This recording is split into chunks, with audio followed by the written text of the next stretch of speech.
Welcome back, everybody, to another deep dive. And today we're tackling something a lot of you have been asking about. Hmm. Really impactful conversations. Yeah. And to help us out, we're going to be taking a deep dive into Ask Powerful Questions Great cook. by Wise and Chad Littlefield. Yes. And we asked you guys for some of your favorite excerpts, and we're going to kind of use those Yep.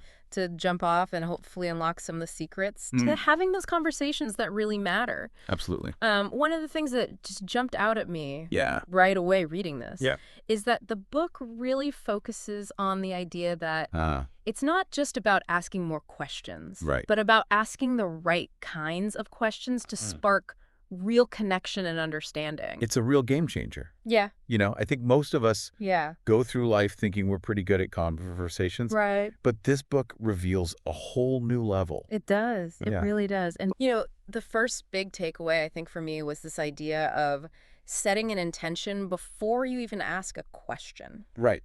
Like, I get that, in theory, but how do you Mhm. actually do that in real life without sounding super forced? Well, it's subtle, but it's powerful. Right. Yeah. Yeah. Instead of just kind of firing off questions, Yeah. just take a pause for a second and consider, Okay. what is it you're really hoping to achieve in this conversation? Are you trying to, solve a problem, deepen a relationship, offer support?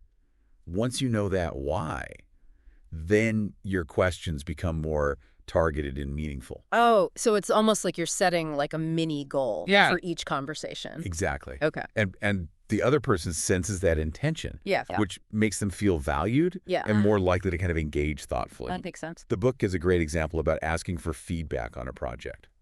Instead of just a generic, what do you think? Right. You could say, I'm really looking for ways to make this even better. What ideas come to mind for you? Oh, so you're guiding the conversation in a specific direction, Exactly. but without being like controlling about it. Precisely. And that leads us to the next big takeaway, Okay. Yeah. which is presence. Okay. Now, we all know, it's rude to be on our phones during a conversation, Right. but the book digs a little deeper. It's about this inner presence. Okay. It's about truly being engaged with the other person. Okay. So that makes sense. But how do you actually, Yeah. how do you do that? It's like, Our minds are always racing. well, think of it as this kind of gentle redirection. Okay. Just notice your breath, quiet that inner monologue, Right. and truly focus on what the other person is saying. Yeah. It's like tuning your attention to a specific radio frequency. I like that analogy. Yeah. So what kind of impact does that have on the other person? Well, it creates this feeling of being seen and heard, which is so fundamental to building trust and rapport. Think about it.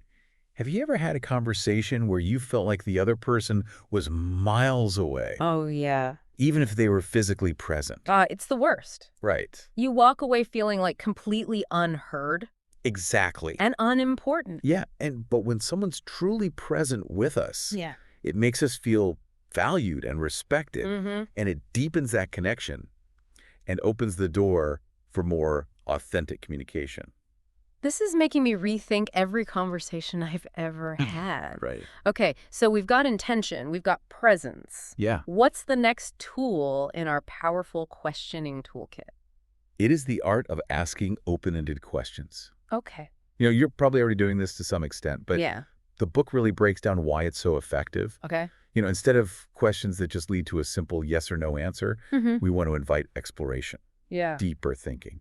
Okay, I'm intrigued. Give me an example. All right, so let's say you're talking about a movie. Okay. Instead of asking, did you like it? Try what stood out to you in that movie? Or what emotions did it evoke for you? Wow. You see? I see what you mean. Yeah. Because those questions open up a whole world of possibilities for Well. discussion as opposed to just shutting it down with a single word. Exactly. And this is especially powerful when you're trying to understand someone's perspective or brainstorm ideas. Mm-hmm. It encourages creativity. It allows diverse viewpoints to surface. And that kind of brings us to a technique that builds beautifully on this whole idea of open-ended inquiry. Okay. It's called reflective listening. Reflective listening. It's about going beyond simply hearing the words Okay.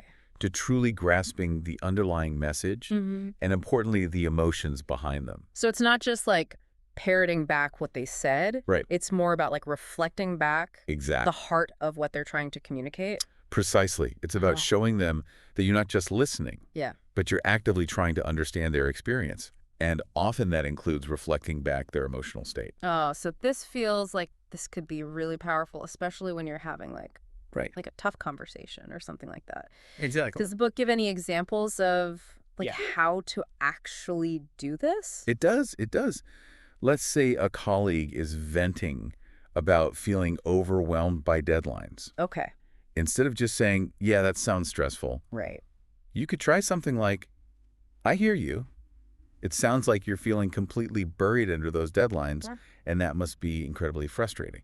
Okay, so you're not just acknowledging the problem, Right. you're actually acknowledging how they feel about it. Exactly. And that validation Yeah. creates a safe space for them to open up even more, Wow. perhaps share the deeper reasons behind their stress. That's so interesting. This is where true connection starts to happen. This is blowing my mind. I feel like I am not doing this Right. nearly enough in my conversations. It's a skill we can all develop. It feels like a superpower almost. So it is. And it leads beautifully into our final takeaway, Okay, bring it on. I'm ready. which is empathy. Empathy. This is where we move beyond simply understanding Okay. to actually connecting with the other person's emotions on a deeper level.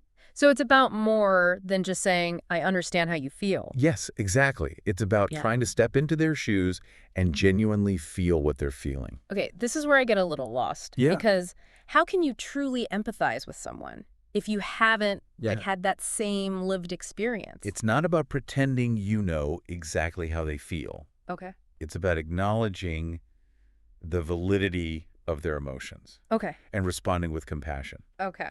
The book uses a powerful example of a friend going through a tough breakup. Okay. Instead of jumping to advice or trying to fix it, Right. just say something like, that sounds incredibly painful.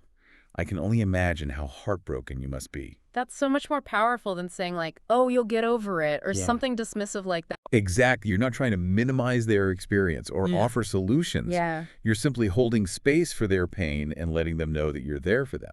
It's about support rather Yep. than solutions. Exactly. Okay, wow. This is making me rethink how I approach those kinds of conversations with people who are struggling. Yeah. It's not about fixing things. Right. It's about offering genuine empathy and support. Exactly. And you'd be surprised how much that simple act of empathy can strengthen a relationship and build lasting trust. This is incredible. We've covered so much ground already. I know. You know, setting clear intentions, cultivating presence, mastering open-ended questions, practicing reflective listening, and now this deep dive into empathy. Yeah. It feels like we've unlocked like a whole new level of communication. I feel like we've been handed like a decoder ring for human connection. It is powerful stuff. It is, but I have to admit, I'm also feeling a little overwhelmed. Yeah. Like, how do we actually put all this into practice without feeling like we're constantly like, analyzing every word? Right. Every sentence. Well, and the book addresses that head on. Okay. It's not about becoming some kind of conversational robot. Right. It's about gradually incorporating these tools Yeah. into your natural communication style. Okay. The key is to start small.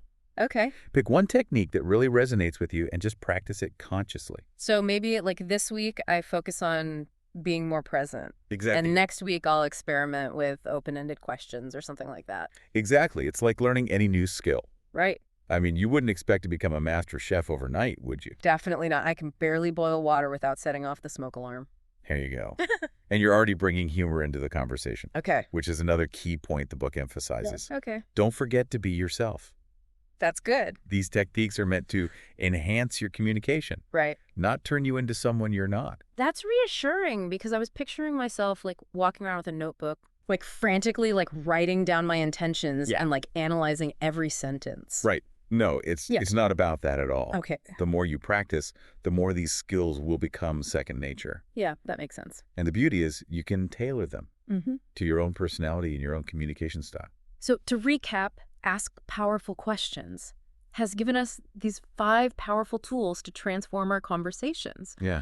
Setting clear intentions, cultivating presence, mastering open-ended questions, practicing reflective listening, and leading with empathy. That's it. Like, that's a lot. It is. It's powerful stuff. But I love that they're not just like theoretical concepts. Right. The book is full of practical exercises and real-world examples that you can actually start using, Absolutely. like in your life today. Today. What I also love is that it feels like these tools can be used in any situation. Yeah. I mean, from like casual chats with friends Yeah. to like high stakes negotiations at work. Absolutely. The principles remain the same. Right. It's just about shifting your mindset You get from that. just like talking at someone to really connecting with them. It's about connection.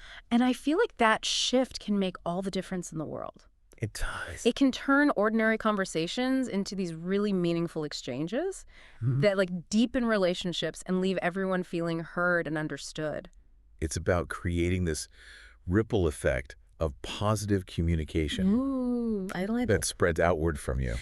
Okay, so as we wrap up this deep dive into the world of impactful conversations, what's like one key takeaway you hope listeners will walk away with? I would say it's this: the power to transform your conversations is within your grasp. I like that. It starts with awareness, intention, Yeah. and a willingness to practice these skills. And this book gives you the tools It does. to do that. It does. Now, here's a final thought-provoking question for you to ponder. Okay. What one conversation in your life could be dramatically improved Yeah. by using these techniques? That's a good one. It could be with a loved one, a colleague, or even a conversation you have with yourself. Take a moment to reflect on that. Yeah. And then start asking those powerful questions. You might be surprised by the incredible connections and insights that emerge. Thanks for joining us on this deep dive into the art of powerful conversations. It's been a pleasure. Until next time, keep those questions flowing and those connections growing.